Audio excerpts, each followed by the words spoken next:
मासी सास। अरे बेटा अब तो मान जा, ब्याह कर ले। अब तो मेरे घुटने भी काम नहीं कर रहे। तेरे लिए लड़की देख देख के थक गए। पूरी रिश्तेदारी में हमारी थू थू मची हुई है कि छोरा जवान हो गया पर ब्याह नहीं हो रहा। अरे कौन समझाए इन साहबजादे को।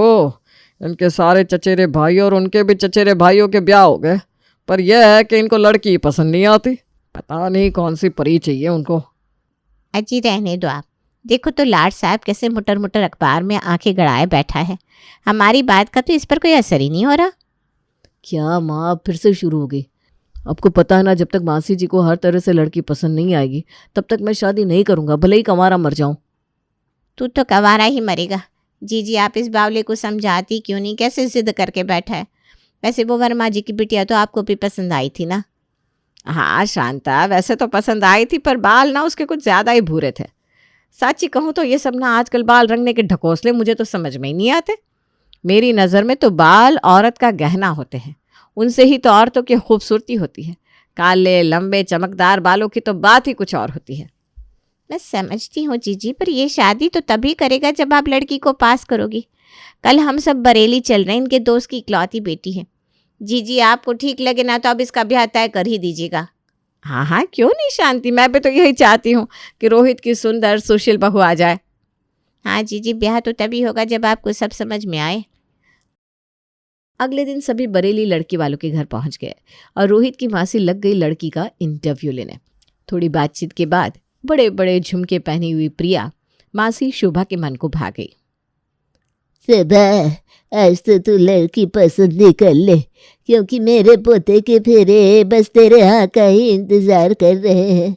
मेरा तो भरोसा नहीं कब भगवान को प्यारी हो जाऊं।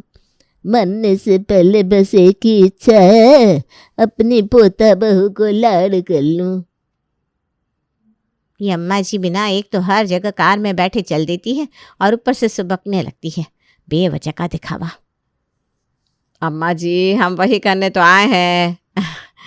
वैसे जैसी शक्ल वैसे गुण, साक्षात लक्ष्मी। आहा। शांता, मुझे ये लड़की पसंद है। रोहित बबुआ, तुझे कैसी लगी मेरी पसंद? मासी जी आपकी पसंद ही तो मेरी पसंद है। वाकई आपकी पसंद बहुत अच्छी है। शांता और जीजा जी आप क्या कहते हैं? अरे कहने को तो कुछ है ही नहीं, आपको लड़की पसंद तो हमें भी पसंद। अब तो बस चटमंगनी पट ब्याह हो जाए। तो फिर खाइए ये लड्डू, शुभ समय मीठा जरूरी है। अजी होने वाली समधन जी, हम तो बस लड्डू खाकर मुंह मीठा करेंगे, पर रोहित तो ये शादी के गोल गोल लड्डू खाकर जिंदगी भर गोल गोल घूमेगा।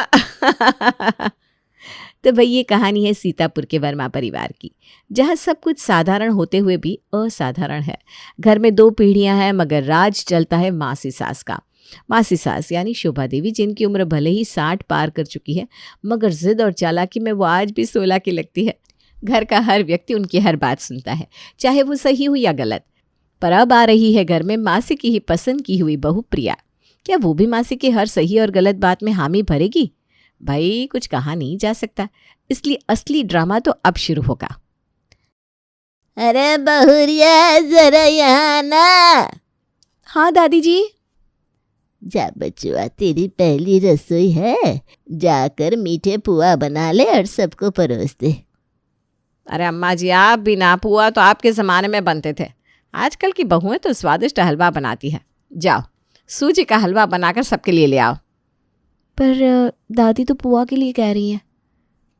बहू, तेरी मासी सास ने जो कह दिया वही बनेगा। जाओ और सूजी का हलवा बनाकर ले आओ। पर दादी। प्रिया, इस घर में मासी जी की बात काटने की हिम्मत किसी की नहीं होती। जो मासी कह रही है वही बनेगा। अरे बच्चों, मैं तो हलवा इसलिए कह रही थी ताकि अम्मा जी अच्छे से खा सके। उनके कमज़ोर दांतों से पुआ कटेगा क्या? देखा बहू, शोभा जी घर में सबके लिए इतना सोचती है, बस इसीलिए हम सब इनकी हर बात सुनते हैं, और तुम भी। अब ये बात याद रखना। बेचारी दादी जी, शायद उनका मन पुआ का था, पर क्या करें, यहाँ तो सब मासी जी की पसंद का ही होता है। अगले दिन रोहित और प्रिया को हनीमून के लिए जाना था। लाल साड़ी में सजी धजी प्रिया बहुत खुश थी, क्योंकि वो अपनी फेवरेट जगह मनाली जा रही थी। पर उसे क्या पता था कि उसकी ये खुशी बस उसके मन तक ही सीमित थी।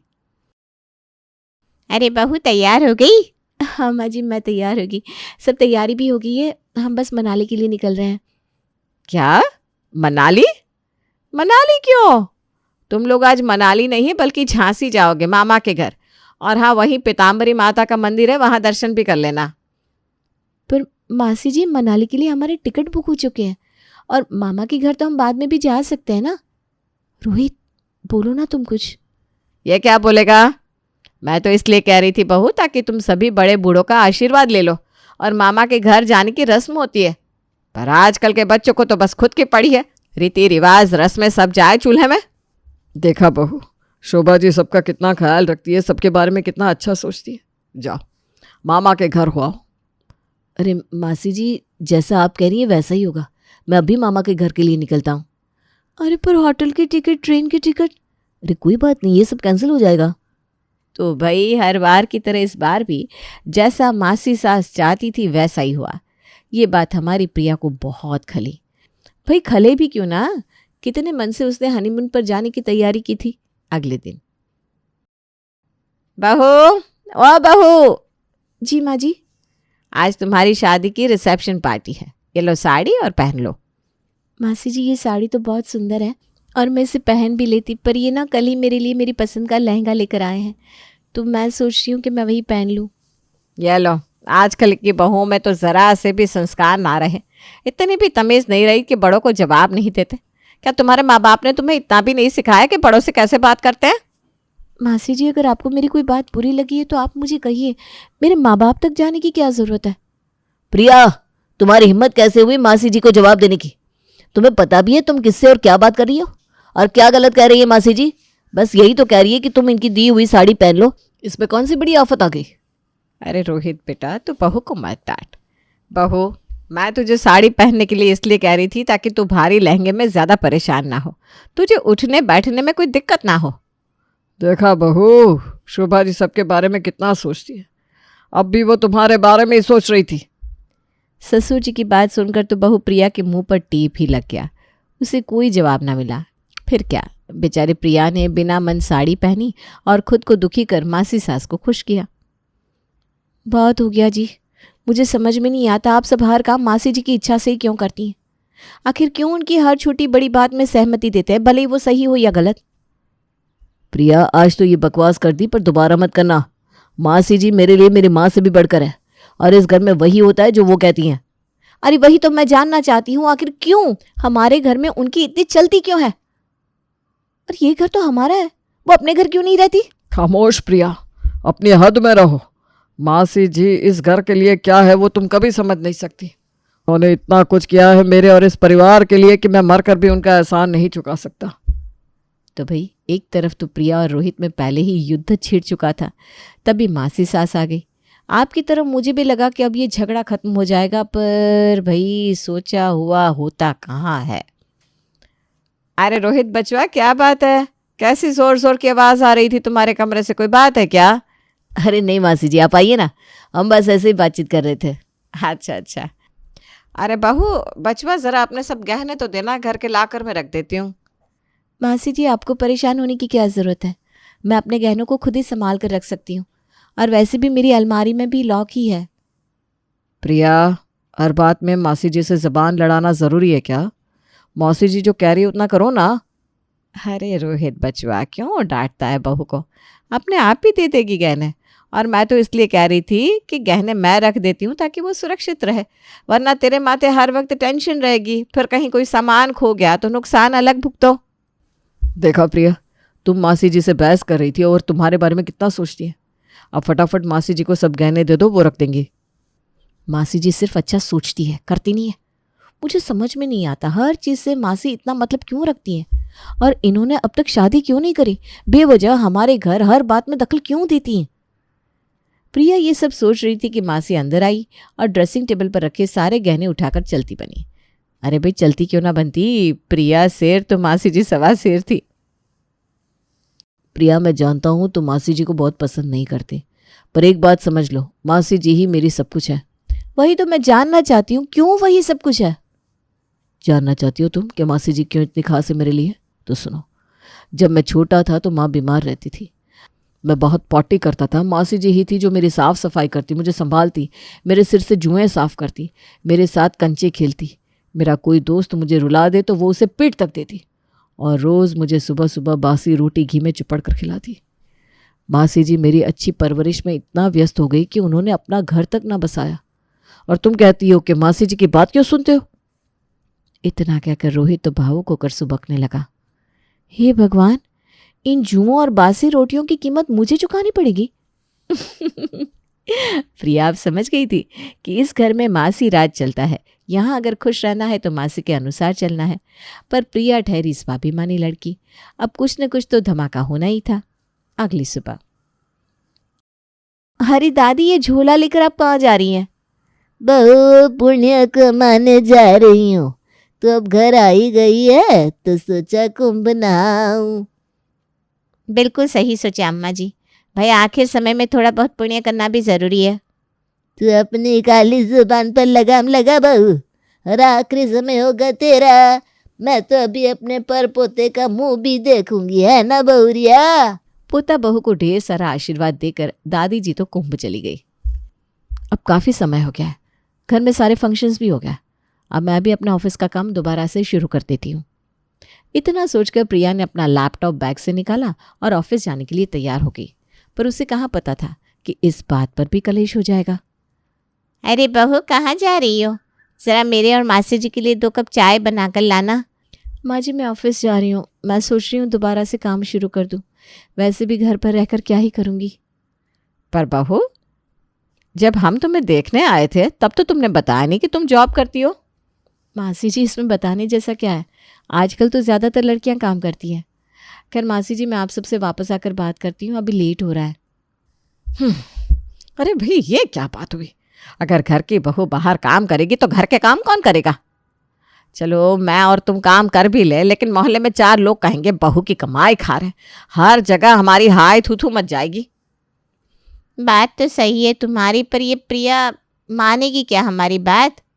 मानेगी क्यों नहीं? सास हो तुम उसकी। तो भाई, एक तरफ तो अपनी आंखों में 100 सपने लिए प्रिया अपने काम में लगी थी, दूसरी ओर यहाँ घर पर सास और मासी सास ने अलग ही चौपाल बिठा रखी थी। अगले दिन जैसे ही प्रिया तैयार होकर ऑफिस के लिए निकली। बहू, आज से तुम ऑफिस नहीं जाओगी। क्यों? आखिर इसमें बुराई क्या है? तुम ऑफिस जाओगी तो घर कौन संभालेगा? ऊपर से 4 लोग बातें बनाएंगे, वो अलग। मासी जी, मैंने बहुत पढ़ाई की है, मेहनत करके ये नौकरी पाई है, मैं इसे नहीं छोड़ सकती। बहू, आखिर तुम्हें नौकरी की जरूरत क्या है? अच्छा खाना, कपड़े, गहने सब तो तुम्हें मिलता है। और तो और तुम जहाँ चाहती हो रोहित बचवा तुम्हें वहाँ की सैर भी कराता है। ये कौन सी बात हुई मासी जी? बस सेल्फ डिपेंड बनना चाहती हूँ, इसलिए जॉब नहीं छोड़ूंगी। राम राम, ये जाने आजकल की लड़कियों को ये सेल्फ डिपेंड बनने का कौन सा भूत सवार है। अरे क्या ही है इसमें? पूरा दिन गैरों की जी हजूरी करो, जवानी में आंखें फोड़ फोड़ कर बूढ़ी हो जाओ। इसीलिए कह रही हूँ बहू, जॉब छोड़ दो। तुम्हारे अभी खेलने खाने की उम्र है, कमाने की नहीं। रोहित बचवा, तू समझाना इस बावली को। प्रिया, तुम्हें कितनी बार कहा है मासी जी से यूं हर बात पर बहस मत किया करो, पर तुम तो कतई ढीठ हो चुकी हो। आज के बाद तुम ऑफिस नहीं जाओगी। प्लीज़ आप लोग मुझे ऑफिस जाने दीजिए। बड़ी मेहनत से मैंने ये नौकरी पाई है। आपको पता है रोहित जी, आज के ज़माने में कॉरपोरेट में कितना कंपटीशन है। बहू, मैं तो तेरे अच्छे के लिए मना कर रही हूँ। सोच, तू घर से सारा काम करके जाएगी, फिर वहाँ पूरा दिन काम करेगी, फिर घर आकर काम करेगी। अरे बचवा, कितनी थक जाएगी। अब इसे इतनी मेहनत काहे करने की है? देखा देखा प्रिया, मासी जी तुम्हारा कितना अच्छा सोचती है, उन्हें तुम्हारी कितनी परवाह है। और एक तुम हो जो समझती नहीं। आज से तुम ऑफिस नहीं जाओगी, ये मेरा और मासी जी का आखिरी फैसला है। बेचारी प्रिया सुबकती हुई किचन में चली गई और अपने कामों में लग गई। ये मासी सासी बड़ी टेढ़ी खीर है। वही क्यों, पूरा परिवार ही हाथी के दांतों की तरह है, जो खाने में कुछ और दिखाने में कुछ और है। जब ये सब मुझे देखने आए थे तो कितनी मीठी मीठी बातें कर रहे थे। प्रिया हमारी बेटी की तरह रहेगी, फलाना ढिमकाना, और आज घर की नौकरानी बना दिया है। वो कहते हैं गुड़ दिखा के डीला पकड़ा देना, बस यही किया है मेरे साथ। बहू, ए बहू, जल्दी आओ यहाँ। हाँ माँ जी, क्या हुआ? खाने में क्या बना रही हो? वो मेरा मन मासी जी की कढ़ी खाने का हो रहा था, तो सोच रही हूँ कि कढ़ी चावल बना लेती हूँ। अरे बहू वो तो ठीक है, पर तुम्हारे पापा जी और जीजी कढ़ी कहाँ खाते हैं? एक काम करो, मूंग की दाल, रोटी और रायता बना लो। इनसे कुछ बोलना ही बेकार है। अभी कुछ कहूँगी तो सारी बातें सुनाने के बाद यही कहेंगी, इसमें भी मेरा अच्छा है। चल प्रिया, मूंग दाल ही खा ले। वैसे भी कल सुबह तो मुझे माँ के घर जाना है, वहीं खा लूँगी कढ़ी चावल। इस तरह घर की किचन से लेकर प्रिया की पर्सनल लाइफ तक मासी जी हर जगह इंटरफेयर करने लगी। प्रिया कुछ भी कहती तो बाद में पता चलता भाई उसमें भी प्रिया की ही भलाई थी। अगले दिन प्रिया बड़े मन से तैयार हुई और रोहित का हाथ पकड़कर नीचे आई। अरे बहू कहाँ जा रही हो इतनी सुबह सुबह? माँ जी वो गोलू का आज मुंडन है तो वही भैया भाभी ने बुलाया है, वहीं जा रहे हैं हम लोग। अरे भाई ये भी कोई तरीका हुआ? अरे तुम्हारे भाई ने फ़ोन करके बुला लिया और तुम चल भी दी। तो मौसी जी इसमें बुराई क्या है? वही तो प्रिया, तुम कुछ समझती नहीं हो। अरे लड़के का मुंडन था, मायके से किसी को लिवाने आना चाहिए था। ऐसे भला अच्छा लगता है क्या? अभी तुम्हारी शादी को 8 महीने तो हुए। मासी जी आप जानती है ना भैया थोड़ा बिजी रहते हैं, और फिर मेरे और रोहित के जाने में बुराई क्या है? अरे बहू तू बड़ी भोली है, कुछ समझती नहीं। लिवावे ना आकर तेरे भाई ने अपने 1000 रुपये बचा लिए, और वैसे भी आज तो परेवाती थी, आज के दिन बहू बेटी घर से नहीं जाती। मासी जी ये इतना सब तिथि वगैरह का मानना ज़रूरी है क्या? ये लो शांता, अब तो बचवा भी मुझसे सवाल करने लगा। अरे मुझे क्या, खूब जाओ। मैं तो इसलिए मना कर रही थी कि परेवाती थी को जाना अब शगुन होता है। कहीं रास्ते में तेरे या बहू के साथ कोई अनहोनी हो गई तो। देखा प्रिया, मासी जी कितना तुम्हारे बारे में सोचती है, हम सबका कितना ख्याल रखती है। हम अब कहीं नहीं जा रहे। रोज की तरह आज फिर प्रिया बहुत दुखी हुई और गुस्से से लाल मूली अपने कमरे में चली गई। प्रिया मैं जानता हूँ कि आज तुम्हारा मायके जाने का बहुत मन था, पर वो मासी जी तंग आ गई हूँ मैं। घर के किचन से लेकर हमारे बेडरूम तक हर चीज में मासी जी की ही क्यों चलती है? ये मेरा भी घर है ना, तो फिर मासी जी की क्यों इतनी चलती है? तुम सब बस वही करते हो जो वो कहती है। मुझे अब इस घर में रहना ही नहीं है, मैं जा रही हूँ यहाँ से। अरे रुक जाओ प्रिया, आज परेवा तिथि है, मासी जी ने घर से जाने को मना किया है। तुम अगर घर से गई तो इस घर के दरवाजे तुम्हारे लिए हमेशा के लिए बंद हो जाएंगे। पति रोहित की धमकी सुन प्रिया के पैर वहीं ठिठक गए। वो सिर पर हाथ रखकर बेड पर थम से बैठ गई। मैं आपसे पूछती हूँ, मासी सास का यूं प्रिया के घर और जिंदगी में इतना इंटरफियर करना क्या सही था? हाँ भाई, चाहती तो मासी जी प्रिया का भला ही थी, फिर वो दुखी क्यों थी? जवाब जरूर दीजिएगा, क्योंकि जब आप जवाब देंगे तभी तो हम प्रिया और मासी जी के रिश्ते के खटपट आगे दिखा पाएंगे आपको।